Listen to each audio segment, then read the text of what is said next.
All right, we are back for another catastrophe healing talk, and today we are talking about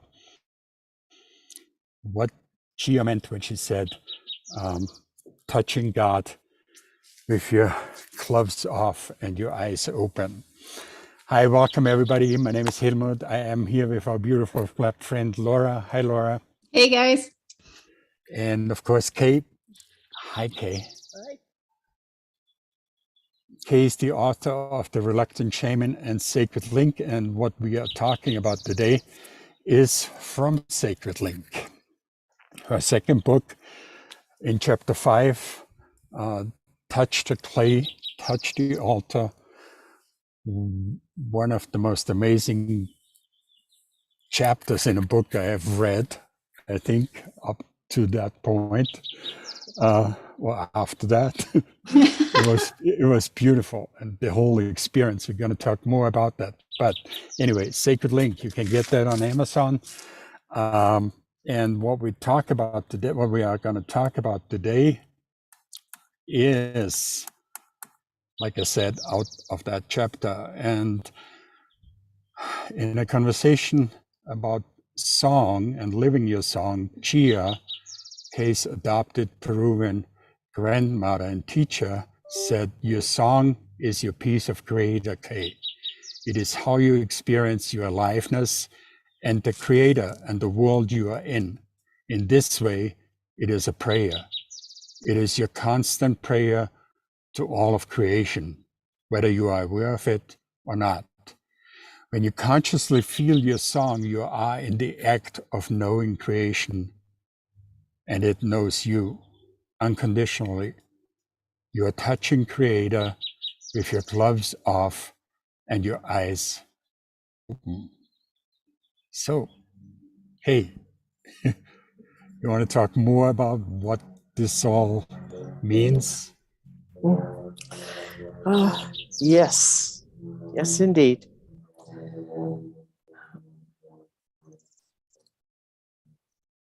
The whole way of thinking of the Hetakas and the ancients is very different than our modern thinking.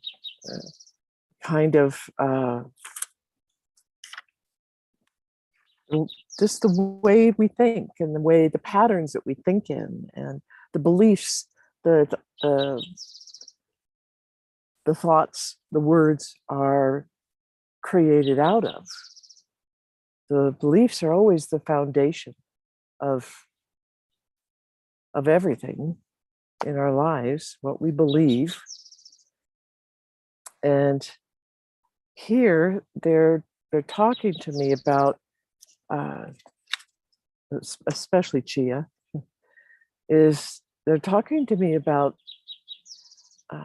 these thinking patterns, the habitual way that we have learned to think in the modern world, and how it's very different than their indigenous and ancient way of thinking and collecting beliefs. All the beliefs that we all have, every one of us, we've been collecting them from the time that we're born. And for people in the modern culture, that means the beliefs of the culture, the beliefs that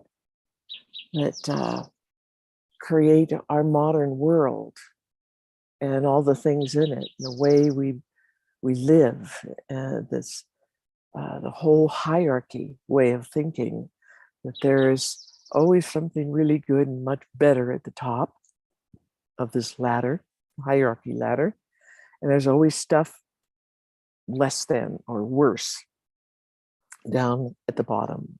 So the closer you are to the bottom on this ladder, you're no good.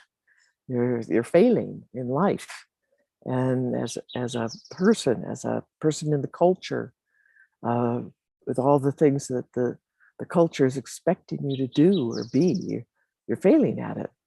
You're not doing as well as others who are above you on this ladder. And we're taught that we have to keep judging everything,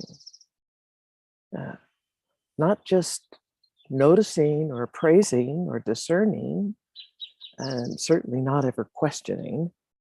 We just were taught to accept blindly. But everything in the universe is this hierarchy, especially as humans in our culture. And there's always going to be somebody else on top of you that's better than you. They don't want you to climb up the ladder and get to that next rung, because that's the rung of the ladder that they're on. And in order to do that, you're going to have to knock them off of that rung and push them down the ladder. And then they will be less than instead of better than. And we look at everything that way. Things that are better than and less than. Really good, really wrong, really bad, really right. The very, very right way of thinking and being and acting, interacting. When we start everything off with this hierarchy, that means that judgment is a foundation of our existence in this culture. It's a foundation of the culture. And we're taught to judge ourselves very, very harshly. Always assuming, always expecting ourselves to be down the ladder in a less than position. And we're supposed to be up that ladder, being a success in all these different aspects of life. Especially things like a success with money. It's very, very important on the top of the list in the culture. If you have a lot of money, you've made a lot of money, or even if you've inherited a lot of money, you're somehow way better, way more important, way more special. And you're supposed to be right. Whatever it is you do, or you think, or all the interactions that you make, it's supposed to be right, better than, definitely okay, or very, very okay. And it doesn't have anything to do with the things of the heart, the things of the spirit, the song, the soul, spiritual nature of things. So we look at ourselves, we look at everything else around us from the perspective of this hierarchy, this ladder, and this judging. And the judging isn't just, pointing a finger at something or yourself and saying, that's ugly, that's bad, that's not good, that's rotten. Or they did a really bad job at doing that. Ooh. It's not just that kind of thing. It's when you judge and you have those feelings, those emotions that come with those kinds of words and ideas and beliefs about that ladder, you're sending negative energy. You're sending negative energy, black energy darts at who or whatever you're thinking about or talking about, or whoever you're interacting with. We learn how to do this all day long, in lesser degrees and greater degrees, about everything, absolutely everything in our lives. And every time we do it, it makes us a little bit sick inside, just a little bit more sick. We're throwing the energy darts at us as much as we are throwing them out at something else. So every time we do that, every time we judge, and condemn and belittle, all those things, think poorly of,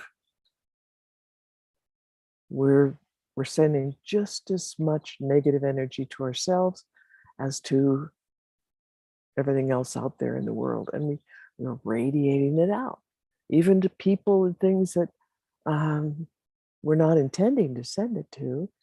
That's the thought form we're making, the cloud of energy we're making around us, and that takes on a life of its own and exists for quite a long time.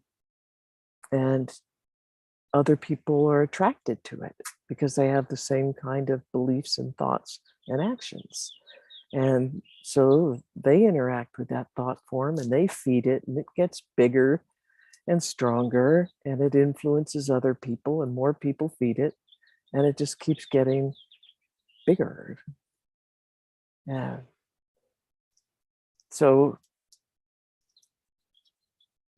when you think about that, the way we live, everybody doing that for hundreds of years, maybe thousands of years, we've had this basically the same culture with these same belief systems and the same judgment and the condemning for thousands of years. We're feeding those thought forms for a long time and creating more and more and more of them. And they're all over the place. They're all over our planet. Some places more than others. The way these ancients lived, and many indigenous people to this day live the way the Hetekas did, with that kind of belief system of the Hetekas. And with the Hetekas, they do not believe in any kind of judgment or condemnation. They don't even have a word for judgment or condemnation. They have words for discernment and observing and assessing and analyzing, talking about things. But their baseline, their frame of reference is one that doesn't even have the concept of this condemnation, this hierarchy. And so think about that for just a second. What would that be like to live in a culture where that hierarchy did not exist? The judgment, the condemnation, the belittling, the trying to tear people down, make them less than all the time. That didn't exist. What would that be like? What would it look like? What would it feel like? How would we be thinking? What the Hetekas wanted to teach me, the woman that taught me the pre-dynastic, pre-flood Egyptian way of life, which is almost identical to the Hetaka's way of life. They said that for me, for us now in this culture, I had to learn, I had to wake up and realize the way I was taught to think and feel and what my baseline of belief was. Belief about my culture, about me, about my family, about my whole life, about everything in our culture, everything.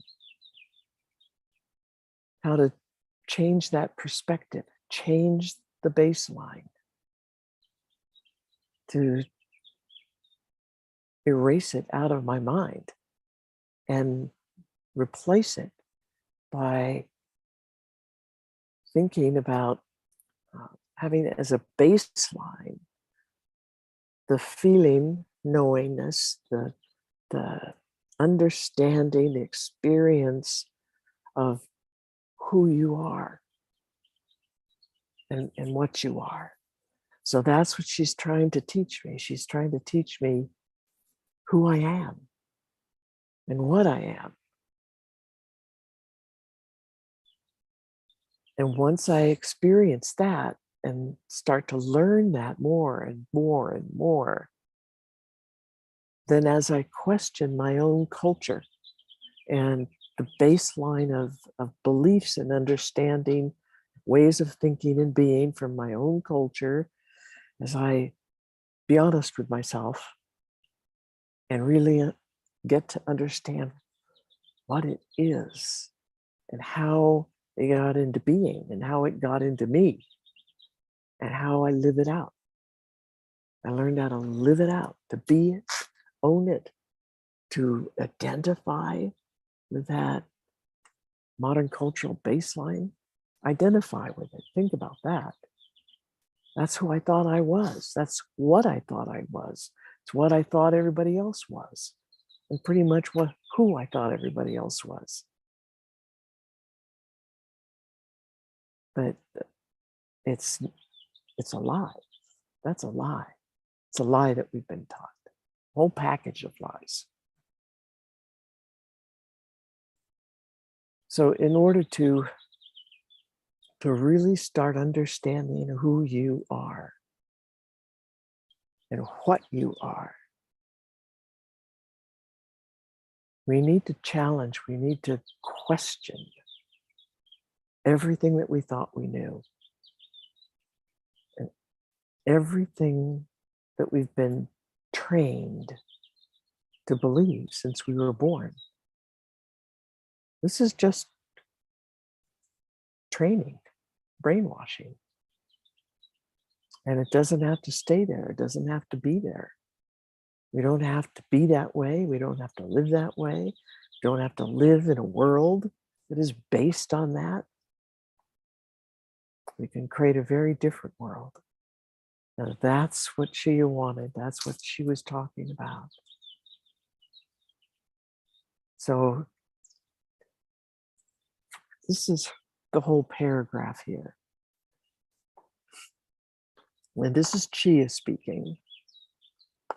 She says, your song is a piece of creator, Kay. It is how you experience your aliveness, how you experience the creator and the world that you're in. And in this way, it's a prayer. That's a prayer. It is your constant prayer to all of creation, whether you're aware of it or not. When you consciously feel your own song, you're in the act of knowing creation, and it knows you unconditionally. You're touching creator with your gloves off and your eyes open.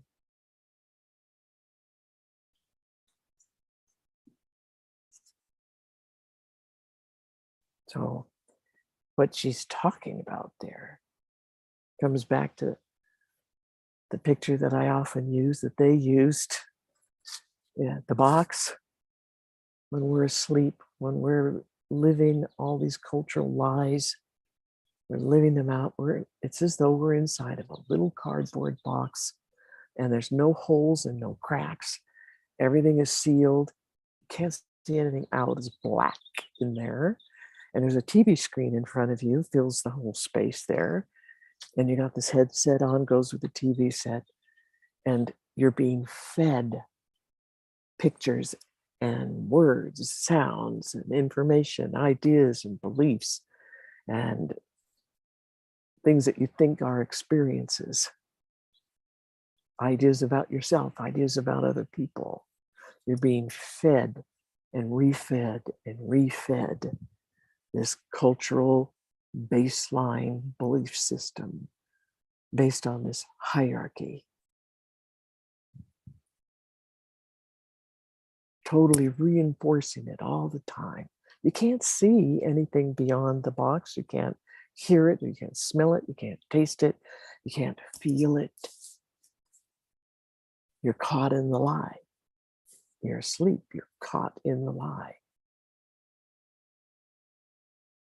And you don't even know it. You don't know there's anything else. You've forgotten. When you're born, you know it. When you're an infant, you know it.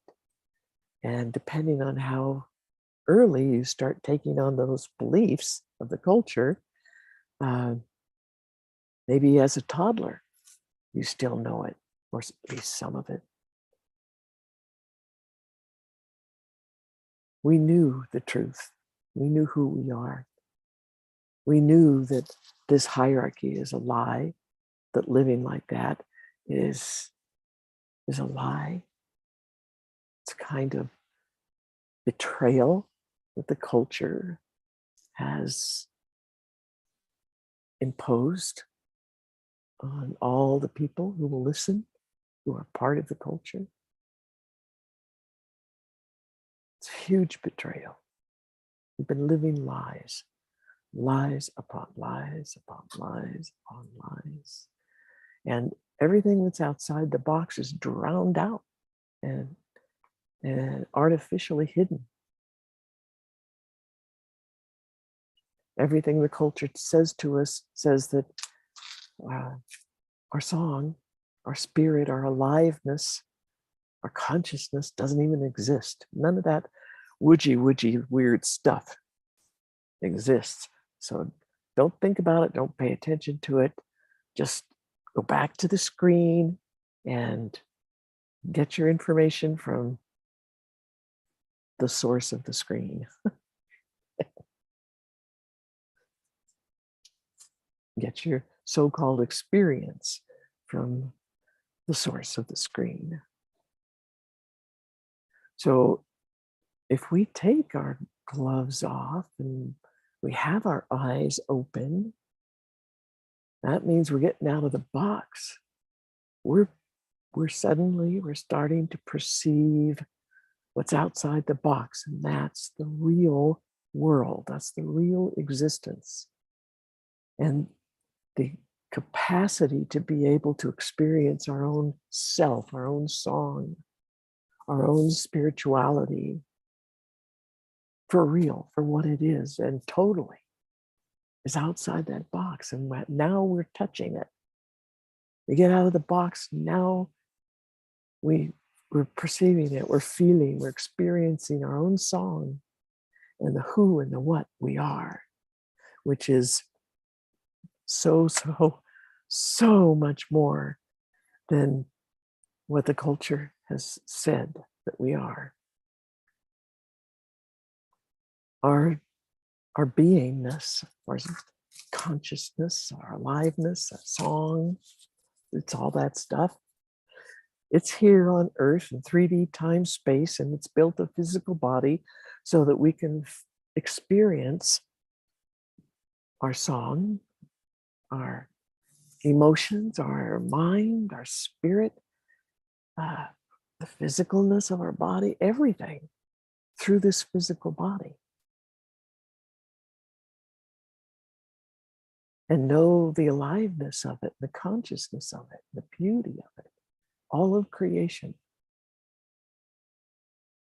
They believe that all of creation was creator. Same thing. And we're a piece of creator.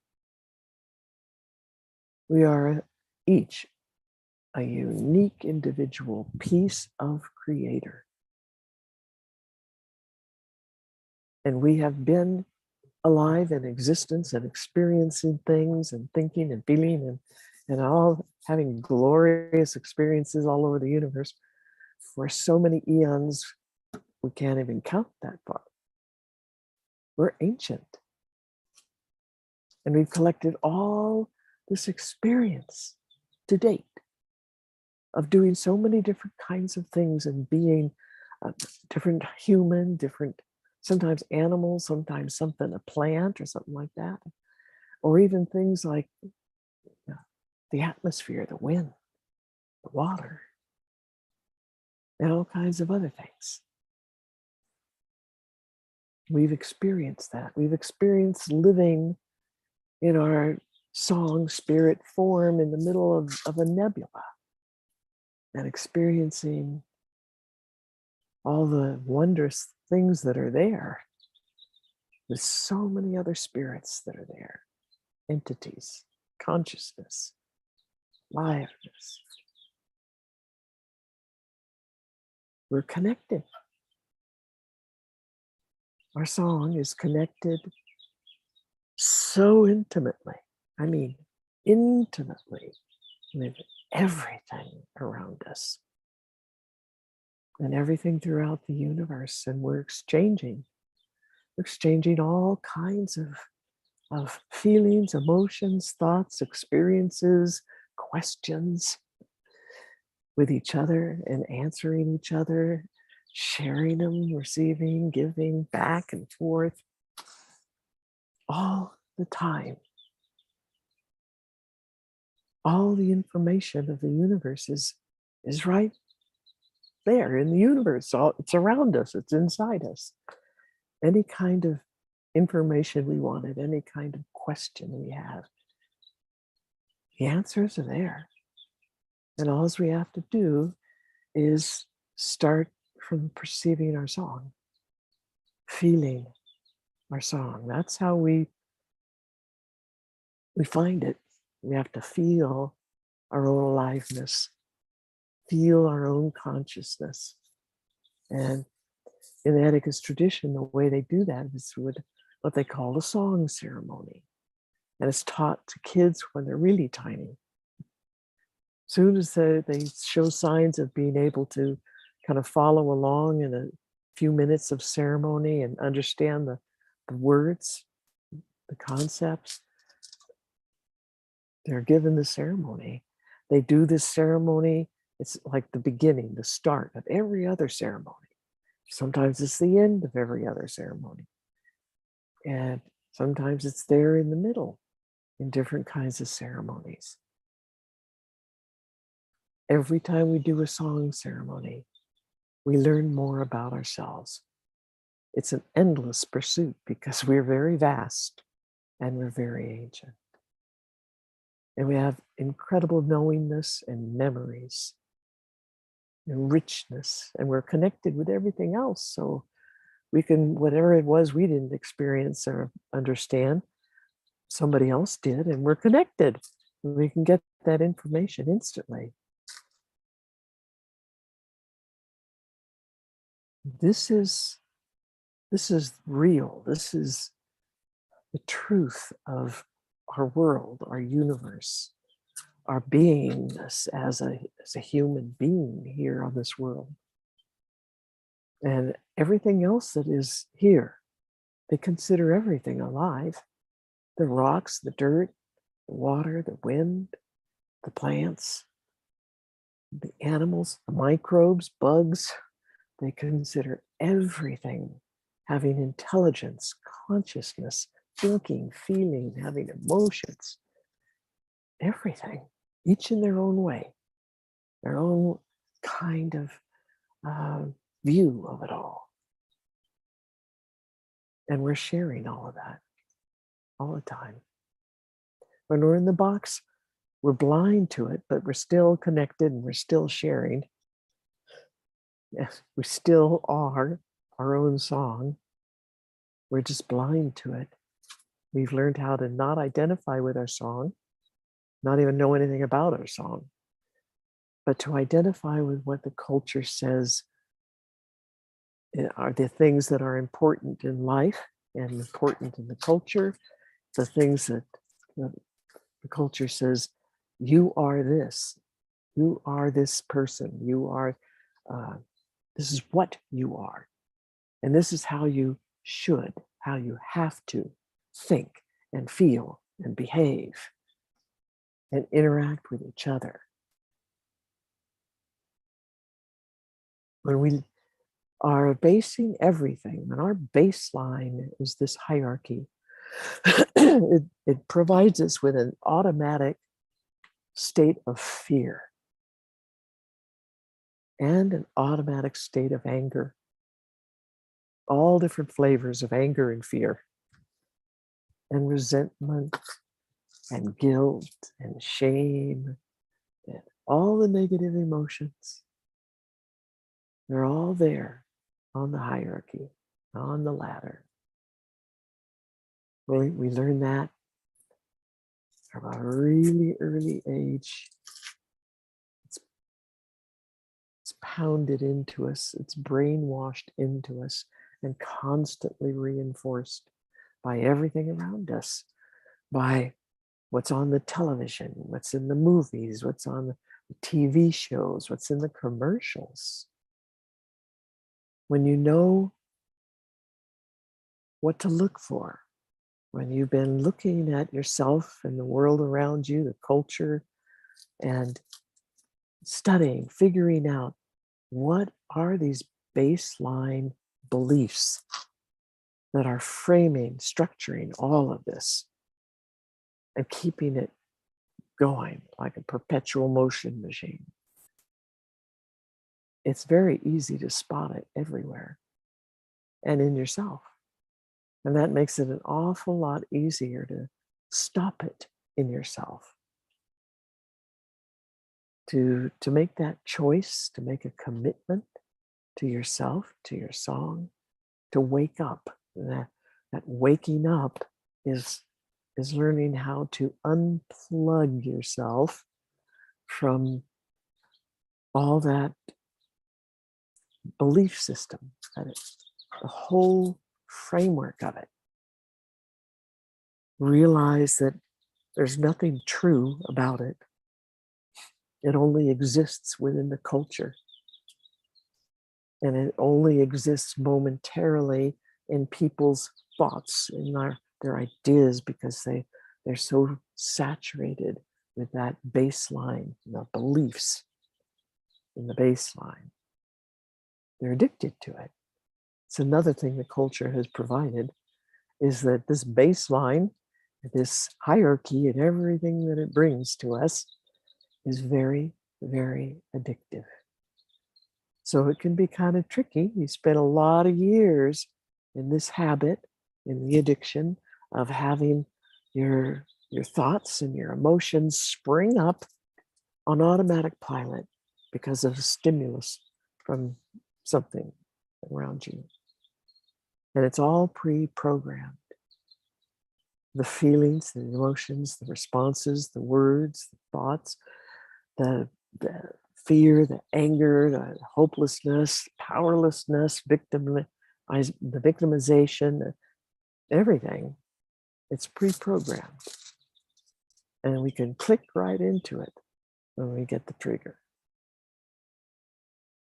But we have the power of choice and the power of deciding to look at things more carefully, look at ourselves, look at these baseline ways of thinking and feeling and being every minute of every day, and not believe in them and not want them, and decide not to be that anymore, not to identify with that.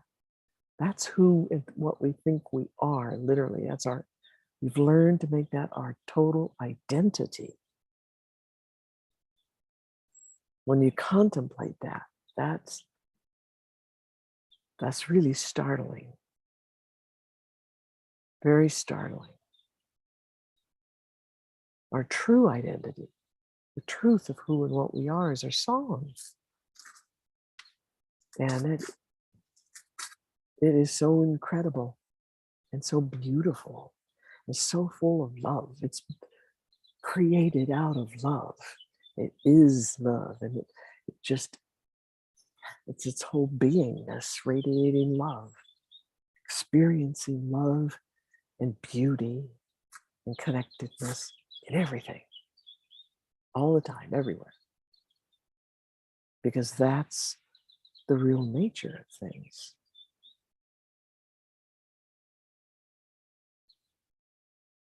So I think that's good for right now.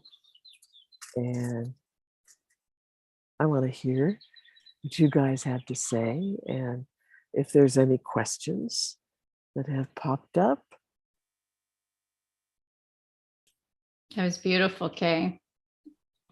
It's one of my favorite sections of the Sacred Link, your book. And it's, I remember reading that, and that whole concept, you can touch it. You know, because growing up, I had multiple religious beliefs, and being told certain things that experience, you know, I had to talk to a minister, a priest, you know, even a psychic, you know, to touch those things, you know, that wasn't something. Touching creation wasn't what us average humans do, though. That was for the above the ladder people, and I was at the below the ladder, and I had to climb the ladder if I wanted to even get close. And you know, that was it. It was, you know, something always bugged me about it, you know. Luckily. But you can touch it, and you can. I mean, that was, or the other thing I was being told is to touch it, I had to take a drug. You know, I had to use some form of psychedelic to be able to have that experience. And so everything I was told was, you know, forms of being powerless. You know, one thing after another is someone else controlled that power, and the power was not in me. You know, and that's where I love quoting Wizard of Oz, because it really is, so much of this is like going from black and white Kansas to, you know, Technicolor. You know, it was just like it in Oz, you know, that gloves off, eyes wide open, you know, taking the masks off, really seeing what's been there all along. Wasn't that Glinda the Good Witch who tells Dorothy she had the power all along? It was right with her. Those ruby reds, they were with her all along. She just had to get there where she knew its power. And there's so much,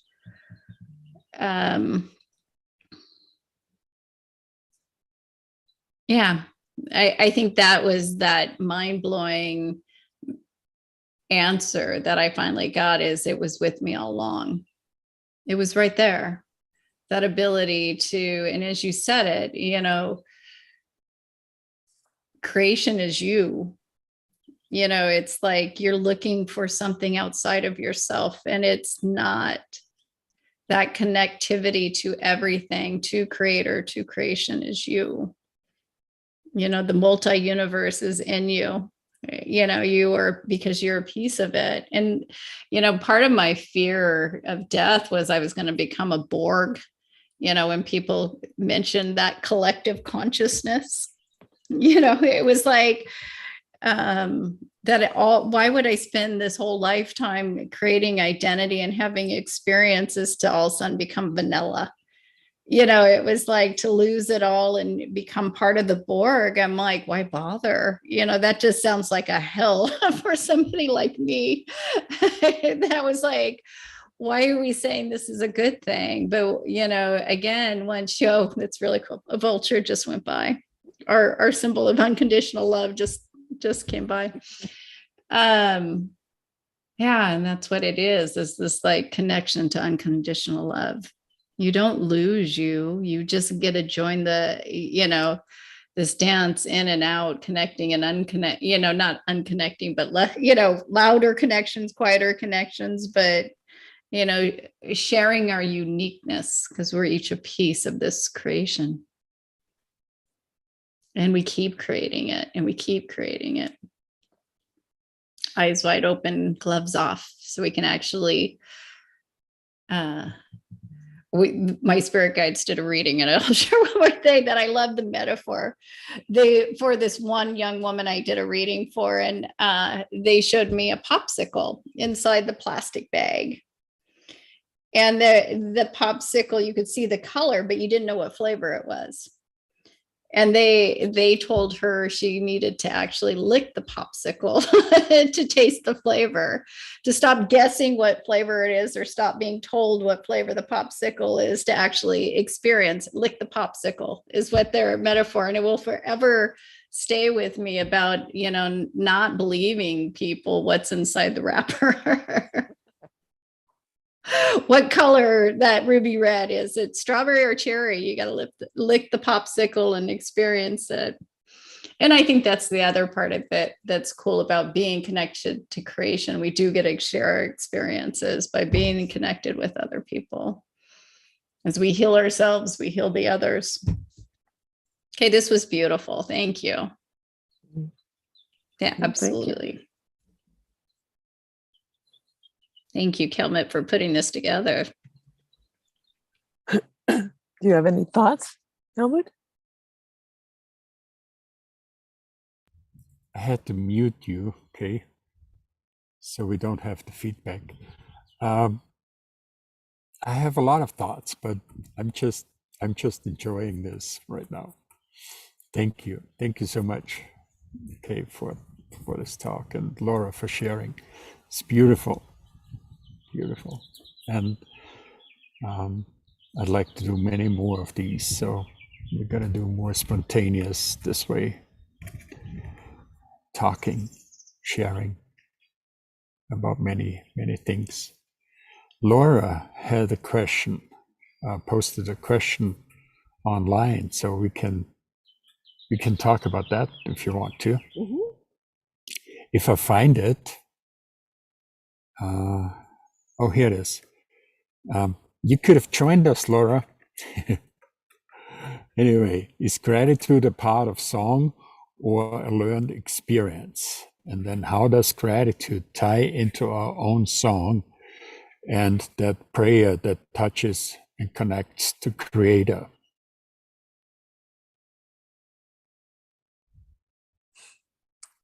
Gratitude is definitely a part of our own song. It's a very big, it's a heart-centered feeling, emotion, that it is part of our beingness. It's part of our consciousness. This feeling of being grateful, of loving everything, and so happy that whatever this is at the moment is in our view, in our presence in some way, that we're experiencing it, or we're thinking about it, we're experiencing it with our mind. Maybe our spirit is touching it, our emotions, even our physical body joins in the experiencing. And we're, in our modern culture, there's lip service given to gratitude, but they hold back. They hold back the larger piece of what gratitude is. What this deep, heartfelt, heart-centered love and thanks, appreciation for whatever it is we're experiencing.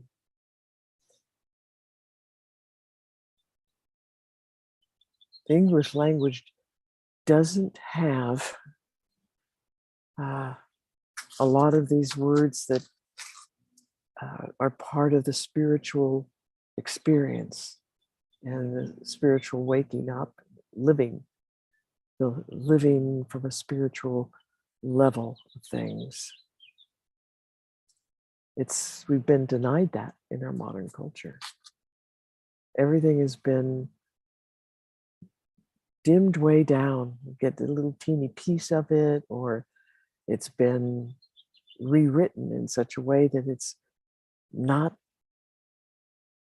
in the modern culture, it's just not what it is originally from your song and from the songs of everybody else.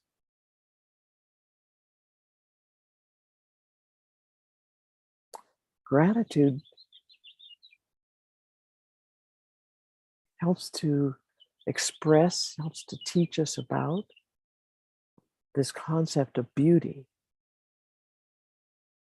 And it contains joy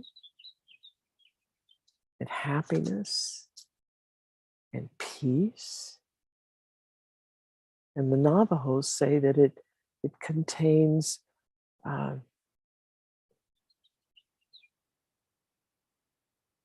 what's the word? Confidence. Can't think of anything else better than that. Confidence in oneself.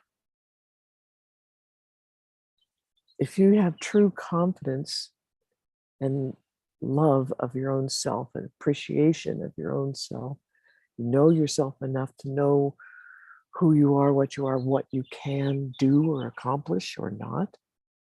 You know what those limitations are, and you feel good about that.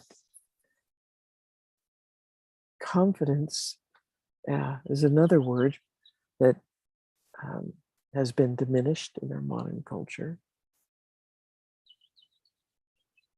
But the Navajos say that it is a very big, important piece of the beauty way, walking in beauty, experiencing the beauty of things and the beauty of life, the beauty of self, beauty of other. If we're living on the hierarchical ladder, we don't have any confidence. It's been stripped away. And we try to fake it. We try to pretend. We think if we could just get up the ladder a few more rungs, we'll have confidence. It'll be okay. But it doesn't exist on the ladder, all the way to the top and all the way to the bottom. It doesn't exist because it's trained out of us.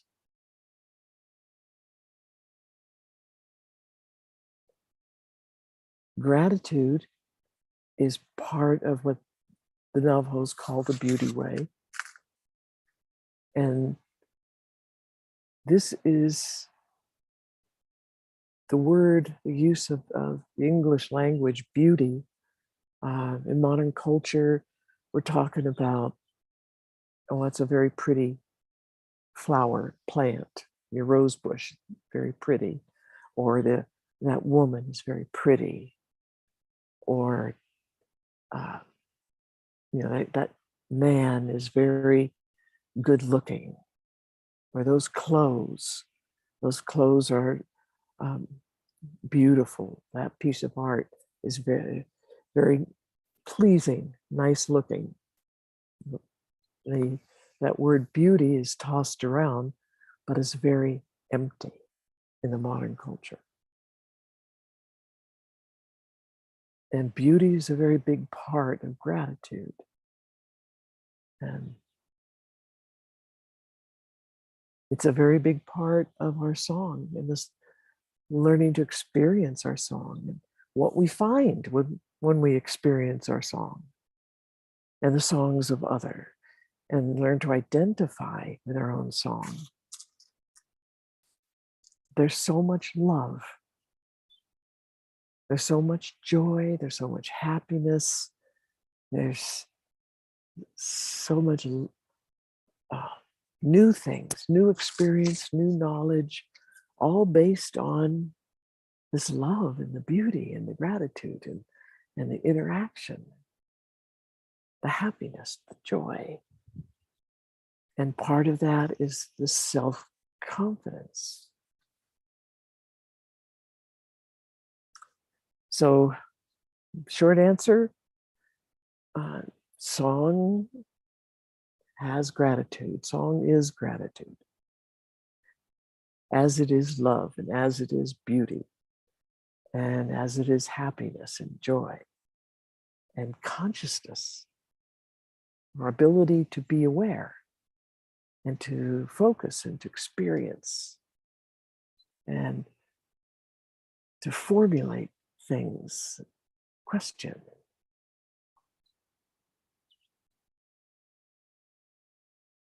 Beautiful question. Thank you, Lora. Thank you.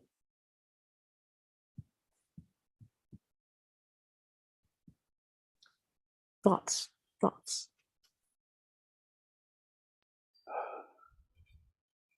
A couple of things. One, I muted you again.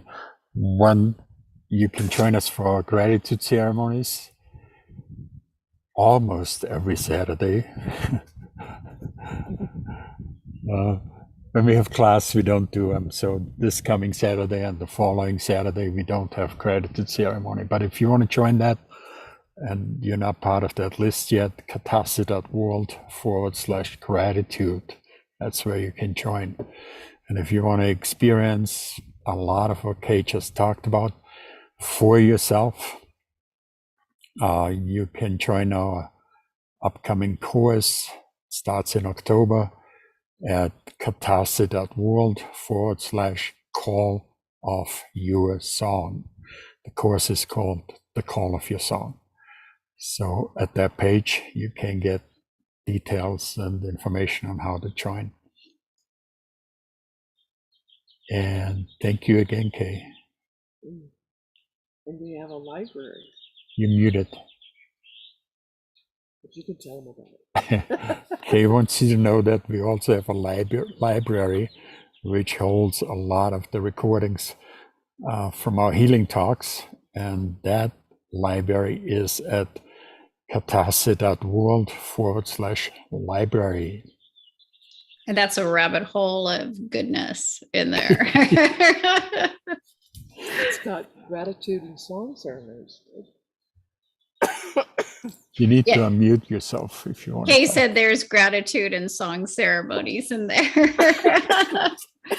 I can hear Kay. I may have inhaled. You may have got some protein with that last breath. I needed. Yeah, I was trying to hit my lungs.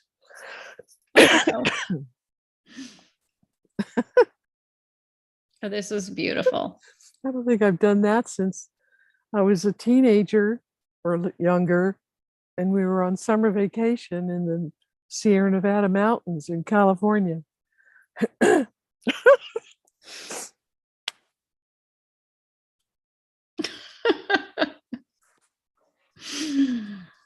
Okay, are we good? That was great. Absolutely beautiful. Yeah. This All is right. very good. Thank you. Thank you, Helmut. Thank you, Lora. And the other Laura, and beautiful question, and everybody that's listening live. And to all of you who's going to be listening in the future. Thank you so much. We see you next time. I love you all. Love you.